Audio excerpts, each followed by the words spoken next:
Dans ce second volet de notre série de 5 épisodes, nous emprunterons l'itinéraire de la longue marche en suivant la rivière Cheshuai et en mettant au jour des histoires de survie, de bonté humaine, mais aussi de sel. Wow. Eh bien, nous voilà dans la province du Guizhou. C'est vraiment le pays des montagnes, non? Dans l'épisode précédent, nous avons suivi les traces de l'armée rouge alors qu'elle partait de Yudou pour se retrouver presque immédiatement dans la terrible bataille de la rivière Xiang. Mais après avoir brisé l'encerclement, les troupes communistes se retrouvèrent ici pour l'un des plus grands événements de la longue marche, la conférence de Zunyi. Zunyi a toujours été un lieu important. Il y a à peu près 1000 ans de cela, le siège du pouvoir local se trouvait ici. Et un peu plus tard, Zunyi devint une importante ville commerçante. Mais c'est la longue marche qui l'a fait entrer dans la légende, faisant même de Zunyi l'un des principaux sites du tourisme rouge, à savoir le tourisme qui s'intéresse à l'histoire du communisme chinois. Je dois dire que cette ville est mignonne. Je ne sais pas si le terme est approprié, mais oui, c'est très mignon. C'est sûrement l'une des villes chinoises les plus vertes que j'ai jamais vues. On peut voir aussi qu'on est en pleine montagne parce que les bâtiments sont très étroits. Oui, ça me plaît bien ici. Alors que Tianren vient à peine d'arriver, il a déjà repéré 3 panneaux indiquant le lieu de la conférence de Zunyi.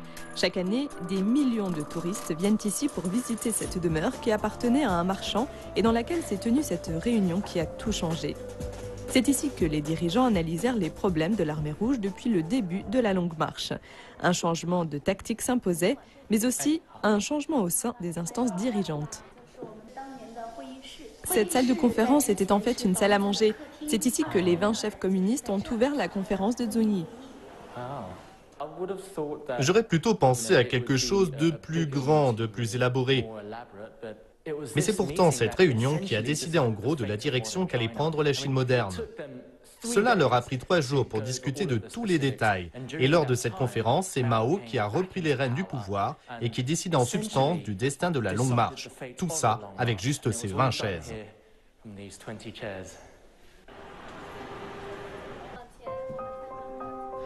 Au sortir de la conférence, Mao devint l'un des principaux leaders du Parti communiste de Chine. Ce fut un tournant non seulement pour lui, mais aussi pour la longue marche.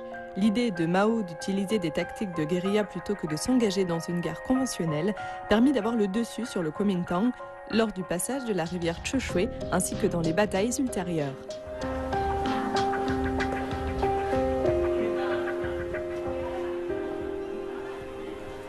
Waouh! Regardez-moi un peu ça. C'est toujours intéressant d'admirer ce genre d'architecture. Même si l'endroit est presque entièrement entouré de montagnes, cela ne l'a pas empêché d'être très ouvert sur le commerce, d'où cette fusion entre style chinois et occidental. Lorsqu'on voit ces arcades, c'est évidemment occidental, tout comme ces vitres teintées. Pour l'époque, les années 1930, l'endroit était plutôt moderne.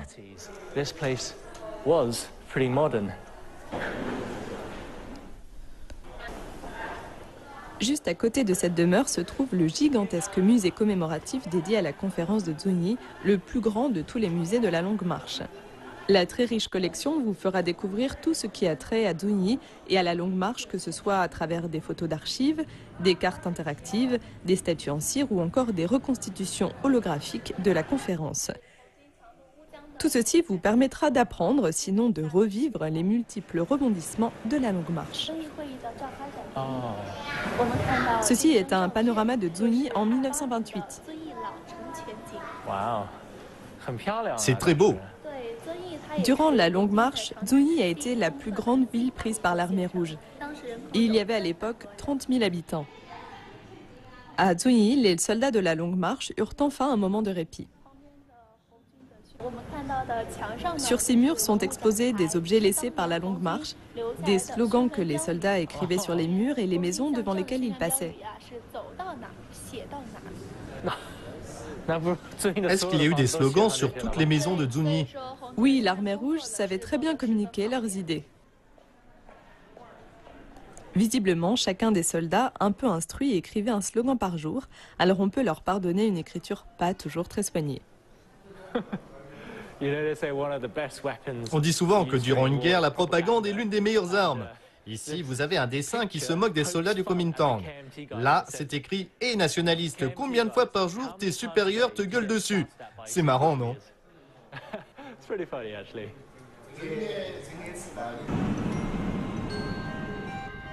Nous quittons Zunyi pour Mao Trai, situé à 1h30 de route. On est en train de suivre l'itinéraire emprunté par l'armée rouge alors qu'elle se dirigeait vers Mao Trai dans la vallée de la Cheshui. Évidemment, avec ces autoroutes modernes, c'est plus facile pour nous. Et en plus, on peut admirer les magnifiques paysages de ce coin perdu. Regardez!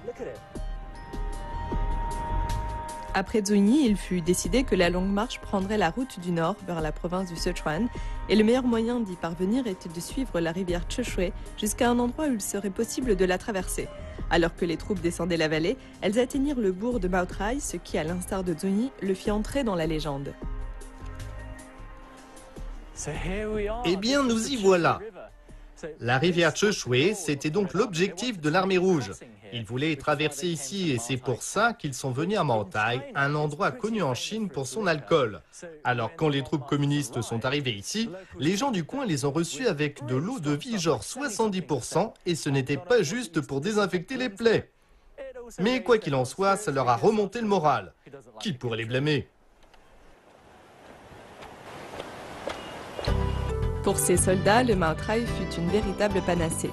Zhou Enlai, le premier ministre de la République populaire de Chine, ira même jusqu'à dire que la réussite de la longue marche était due en partie au Mao Trai. Il en fit d'ailleurs la boisson nationale et la fit goûter au président américain Nixon en 1972.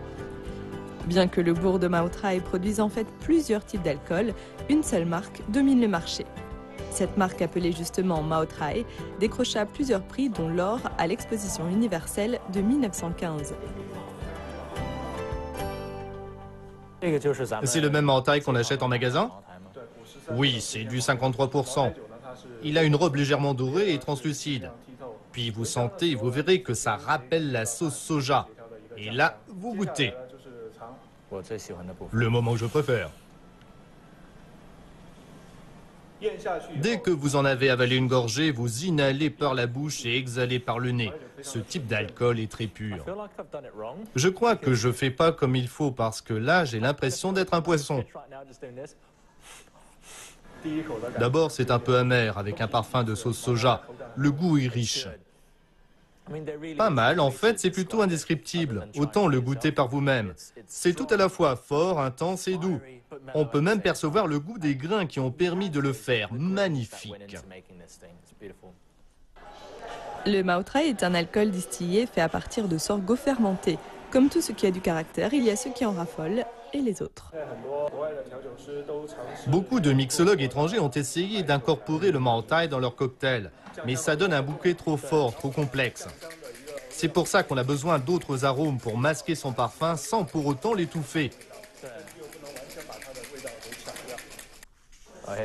Et voilà, c'est super beau. Là, on dirait plus de l'or liquide que de l'alcool à brûler.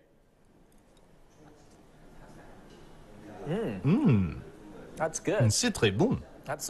Je ne m'attendais pas à ça. Si c'est doux, c'est moins pour couvrir l'un des arômes du Mao Trai que pour l'accentuer. C'est très, très rafraîchissant. À la vôtre. À suivre, Tianjan reprend une lampée de cet alcool de feu si apprécié en Chine, puis part faire un voyage dans le temps grâce à un témoin direct de la longue marche.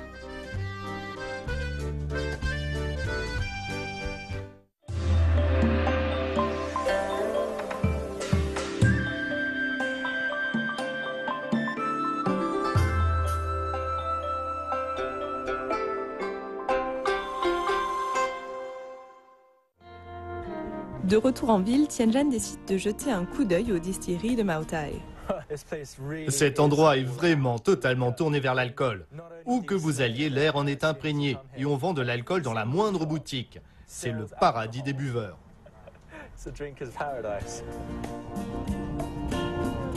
Depuis l'époque de la longue marche, pratiquement chaque famille distille son propre alcool. Tianjan va donc visiter l'une de ces entreprises familiales. Waouh! Il y a comme un parfum très fort qui flotte dans l'air. C'est un peu aigre, avec quelques notes de vinaigre. Ça promet d'être intéressant. Nous nous trouvons à la distillerie Trailiang, l'une des nombreuses entreprises locales qui fabriquent de l'alcool de type Mao Trai et dont le parfum est bien distinctif. Ici, nous laissons respirer le grain. Après l'avoir laissé fermenter pendant 35 jours, nous le prenons pour le distiller. Mais qu'est-ce que c'est au juste? Du sorgho principalement.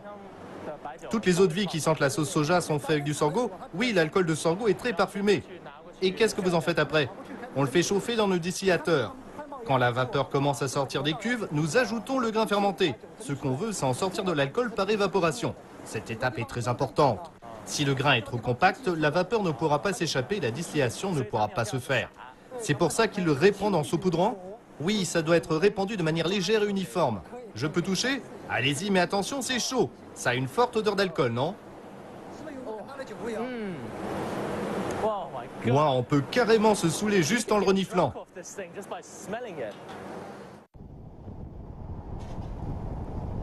Et oui, ici les vapeurs d'alcool peuvent vraiment vous enivrer. Il existe 4 types d'eau de vie en Chine et si l'on peut les faire à base de blé ou de riz, l'alcool à l'arôme de soja ne se fabrique qu'avec du sorgho. On peut le boire maintenant? Oui. Vous me faites goûter? Bien sûr. Ça fait combien de degrés? À peu près 75 degrés. Vous rigolez? Non. Je pense vraiment pas que je puisse boire de l'alcool à 75 degrés. Aïe aïe aïe, on dirait de l'alcool de contrebande. Je le crois pas. Oh non. J'ai même pas bu que c'est déjà... Cette odeur ultra forte d'alcool m'est montée jusqu'au... Oh là là.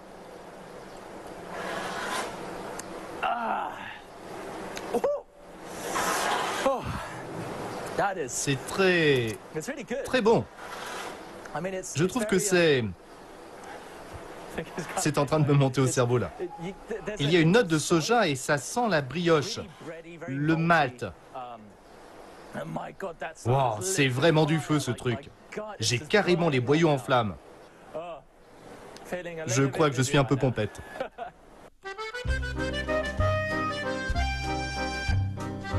Si vous êtes un néophyte, cet alcool vous fera l'effet d'un coup de poing, puisque c'est du genre vodka ultra forte. Cependant, la fabrication de l'eau de vie à l'arôme de soja ne s'arrête pas là, car pour obtenir ce bouquet si fort et si riche, ce mélange de sorgho doit passer par 9 distillations, 8 fermentations et 7 cycles complets de production. Chaque fois, le mélange de grains est chauffé à 150 degrés Celsius afin de faire évaporiser l'éthanol qu'il contient. La fabrication prend ni plus ni moins toute une année, aussi n'est-il pas étonnant que certaines bouteilles de Maotai puissent coûter plusieurs centaines d'euros.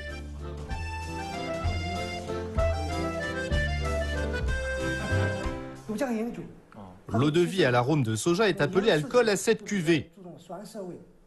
Les 2 premières cuvées sont plus aigres. Entre la 3e et la 5e cuvée se dégage un parfum de soja. À partir de la 6e et 7e cuvée apparaissent des notes fumées. Je comprends toujours pas la différence. Il s'agit ici d'un produit de qualité. Sutratuan fait ses mélanges avec une précision chirurgicale, ajoutant à son mélange des cuvées différentes suivant le type de saveur qu'il veut obtenir. Ce genre d'opération peut durer entre 1 jour et 1 semaine, mais le résultat n'est pas garanti. Il y a forcément beaucoup d'essais et d'erreurs en cours de route. Il y a un grand nombre de niveaux de dégustation différents. Cela laisse sur le palais un parfum que l'on pourrait qualifier de fleuri. J'ai maintenant l'impression que c'est l'alcool qui parle parce que je n'ai jamais eu ce style aussi poétique. La meilleure eau de vie à l'arôme de soja est fabriquée à Maotai.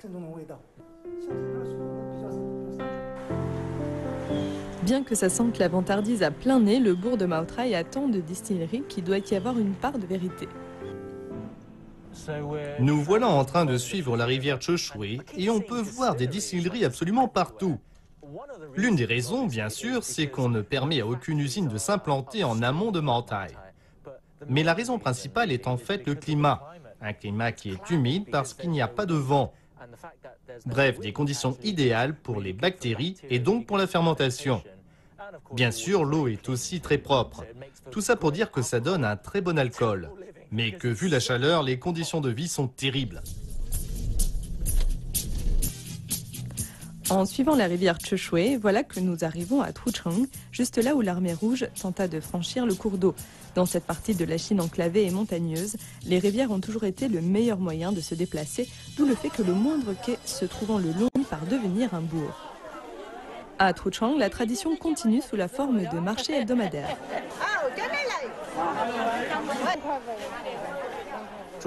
C'est des pousses de bambou? Oui. Elles viennent d'où? Des montagnes. Et d'où est-ce que vous venez, vous? De Beijing. Ben oui, il y a beaucoup de choses que j'avais jamais vues. D'un côté comme de l'autre, tout le monde s'étonne, surtout lorsque Tianren ne peut pas nommer la bonne moitié des produits du marché.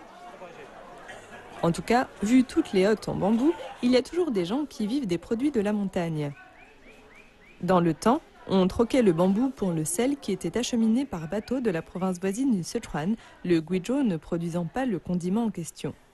À présent, Tianren a rendez-vous avec un vieil homme qui, en plus de travailler sur la route du sel, a aussi rencontré l'armée rouge. Bonjour. Je peux vous demander votre âge? 93 ans. Vous étiez là quand l'armée rouge est passée, c'est ça? J'avais 12 ans. Ils dormaient dans les rues. Ils ne rentraient pas chez les gens. Des fois, ils demandaient de l'eau chaude et je leur disais d'entrer. Mais ils refusaient poliment parce qu'ils ne voulaient pas que je leur donne à manger. Ils étaient très disciplinés. Ces soldats ont dû donner une bonne impression de l'armée rouge. Le vieil homme nous raconte qu'à leur arrivée, les gens du coin avaient peur. Par le passé, les officiers des forces nationalistes avaient maltraité ceux qui avaient refusé de les nourrir. Aussi, le comportement irréprochable des soldats communistes les rendit populaires auprès des gens qui les accueillirent volontiers chez eux. L'armée rouge emprunta ainsi la vieille route du sel qui suivait la rivière Cheshui, ce qui l'amena à des marchés et à des entrepôts tels que celui de la guilde des marchands de sel ici à Tucheng. Je transportais du sel sur 15 km, de Yuanhou à Tucheng. C'est ici que le sel était pesé. L'entrepôt était par là-bas. Et là, c'est l'endroit où travaillaient les comptables. Les sacs de sel que vous portiez, combien ils pesaient? 100 kilos. La route du sel partait du Sichuan pour finir ici, dans la province du Guizhou. Cela a été rendu possible par la rivière Cheshui, qui était alors la seule voie d'accès au Guizhou pour transporter les marchandises. C'était bien cette route du sel que vous suiviez? Oui. Est-ce que les troupes communistes ont pris le même itinéraire pour traverser la rivière? Le même, oui. Mais c'est une route de montagne, et très étroite en plus. Ça devait pas être facile. Et en dessous, il y avait les eaux agitées de la rivière. Ça devait être vraiment dangereux en hiver. On portait ce genre de sandales en paille. Sous la semelle, on y attachait une plaque de métal avec 4 pointes. Ça devait vous donner plus de prise. Sans ces crampons, on aurait glissé et on serait mort. J'essaie d'imaginer ce que ça devait être à l'époque de transporter 100 kilos de sel le long de ce chemin montagneux soumis aux inondations et aux glissements de terrain. Il y a plus de 80 ans de cela, lorsque l'armée rouge a emprunté cette route, ça devait être tout aussi dangereux.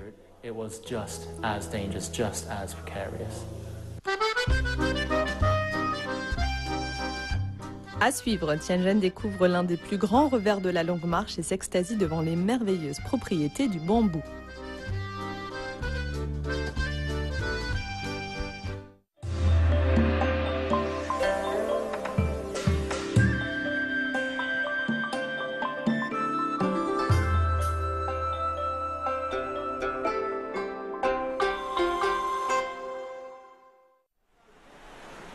La rivière Cheshui fut le décor dans lequel se déroula un jeu du chat et de la souris aux proportions épiques.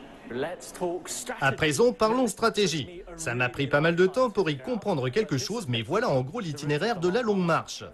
L'Odyssée de l'armée rouge a donc commencé à Yudou et s'est poursuivie le long de cette route jusqu'à Guilin, ce dont nous avons déjà parlé dans l'épisode précédent. À partir de là, ils ont pénétré la province du Guizhou, où ils ont traversé la rivière Cheshui à 4 reprises. La première s'est effectuée ici, à Tucheng, mais une fois de l'autre côté, l'armée nationaliste les attendait. Ils ont dû rebrousser chemin et retraverser à Lintan, où là encore, le Kuomintang leur barrait la route. Ils ont alors été contraints de traverser une nouvelle fois un Maotai, puis ils firent une boucle complète en passant par Erlangtan. C'était vraiment futé de faire ça parce qu'ils ont fait courir l'ennemi en tous sens et l'ont désorienté assez longtemps pour pouvoir enfin le semer et atteindre la province du Yunnan et de là celle du Sichuan. La longue marche continue à inspirer un fort sentiment de fierté comme nous pouvons le voir avec ce chœur d'amateurs, toujours prêt à vous régaler de l'une de leurs chansons. Ça a l'air intéressant. Bonjour. Bonjour. Je peux vous demander une chanson? Bien sûr. Vous connaissez une chanson du coin sur la Cheshui? La Cheshui Love Song?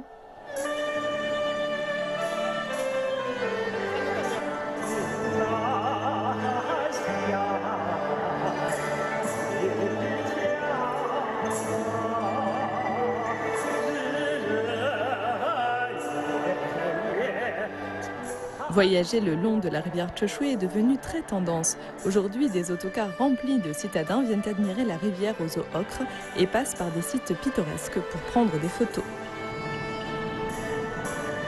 Mais lorsqu'on voit des ponts si impressionnants, on se rend compte à quel point cela devait être difficile de maîtriser le terrain. Alors que nous parcourons la dernière portion de la Cheshui appartenant au Guizhou, le paysage se transforme pour devenir plus primitif, quasiment antédiluvien. Nous voilà à Foguangyan, un site splendide où l'on peut admirer le fameux relief Danxia de Cheshui. Oh, ça fait du bien. Dans la vallée de Cheshui, Foguangyan est juste un site parmi d'autres où l'on trouve un relief Danxia. En Chine, tous les reliefs Danxia sont répertoriés au patrimoine mondial de l'UNESCO. Ce qu'on appelle relief Danxia désigne des falaises de grès rouge qui ont subi l'érosion du temps sur des millions d'années et qui sont devenues des sculptures naturelles absolument monumentales. Regardez-moi ça! Wow! Je sue comme un porc, mais cet endroit en valait vraiment la chandelle. Je me demandais pourquoi cette rivière s'appelait Cheshui. En fait, on m'a expliqué que ça voulait dire eau rouge, parce que lorsqu'il pleut, les grès rouges qui constituent le relief de Danxia s'écoulent dans les eaux de la rivière qui prennent ainsi une couleur rouge. Mais la chose la plus intéressante à savoir, c'est que ce paysage date du Crétacé, ce qui en fait le plus vieux relief Danxia du monde, à une époque où vivaient les dinosaures. Et il se peut même que le tyrannosaure prenait sa douche ici. Vous imaginez?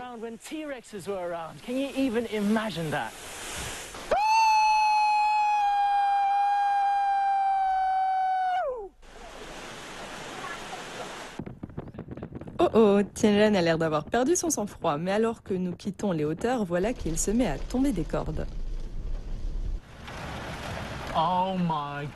C'est du délire! Maintenant, je sais pourquoi on appelle cette rivière eau rouge. Wow, il pleut vraiment très fort et voilà que nous avons à présent de véritables cascades en bord de route. Si la pluie s'accentue encore, la route va se retrouver inondée et je commence à flipper pour la voiture et pour l'équipe. Allez, on croise les doigts.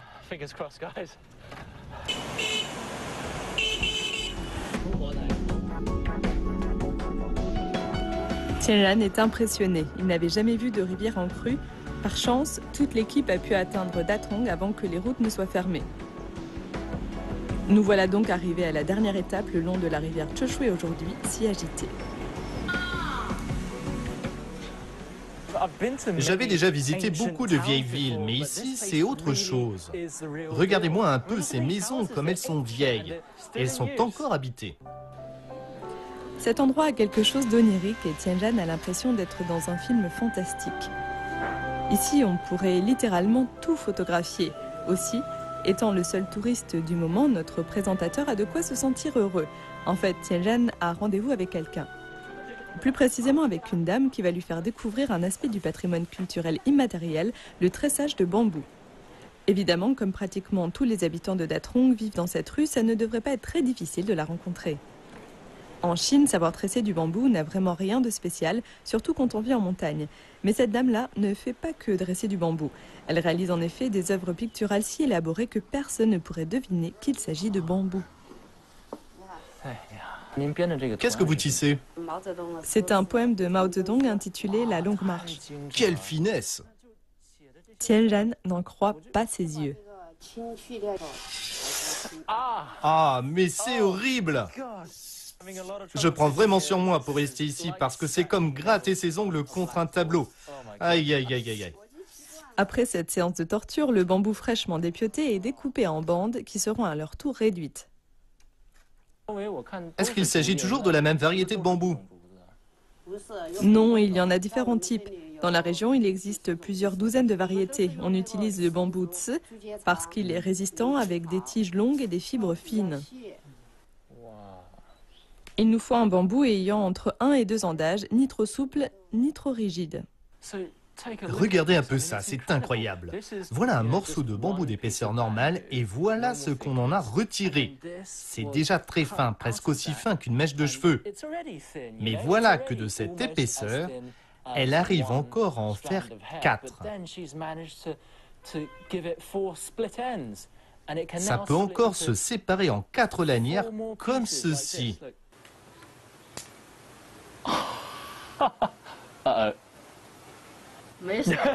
C'est pas grave. Il faut appuyer avec le pouce et tirer sur les deux côtés en même temps, comme ceci. Wow. C'est de l'art à part entière et c'est très beau. Il vous a fallu longtemps pour apprendre ça? 1 an. Mais pour être fort, il faut beaucoup de pratique. Je fais ce travail depuis plus de 20 ans, tout est dans l'expérience. La dernière étape avant de se mettre au tissage, faire passer la lanière de bambou à travers un petit peigne fait avec des ongles, ce qui donne des fibres ayant la qualité de la soie. Incroyable, ça ne pèse rien, j'ai l'impression de tenir une plume. C'est d'une finesse inimaginable. Au cas où vous n'auriez pas encore compris, ce genre d'œuvre picturale en bambou demande des trésors de patience et de doigté. C'est comme essayer de coudre avec une centaine d'aiguilles en même temps pour faire émerger un motif fil après fil. Il lui faudra tout un mois pour terminer ce poème calligraphié. Mais ses plus belles œuvres lui ont demandé beaucoup plus de temps. Wow, dingue! Ça représente un quai sur la Choshwe. Même quand on ne sait pas que c'est du bambou, on trouve déjà ça fantastique. Mais lorsqu'on s'approche tout près et que l'on voit tous ces fils de bambou ultra fins, on se rend compte à quel point c'est une œuvre d'art incroyable. Personne ne s'imaginerait que le bambou peut s'utiliser de cette manière. Hallucinant!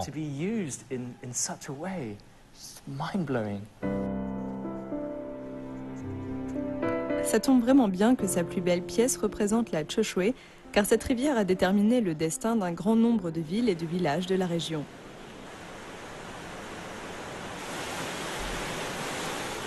Hier, il n'a pas arrêté de pleuvoir et regardez un peu aujourd'hui ce qu'est devenu la rivière Choshwe. C'est une véritable mer en furie qui menace les villes et les villages qui se trouvent de part et d'autre de son lit. C'est une force de la nature incroyable. C'est tout à la fois très impressionnant et très effrayant. Même si la province du Sichuan se trouve juste de l'autre côté, l'armée rouge a dû effectuer pas moins de 4 traversées pour finalement faire un grand détour vers le sud jusqu'au Yunnan et puis remonter vers le Sichuan. Le Sichuan qui sera la destination de notre prochain épisode de Carnet de route.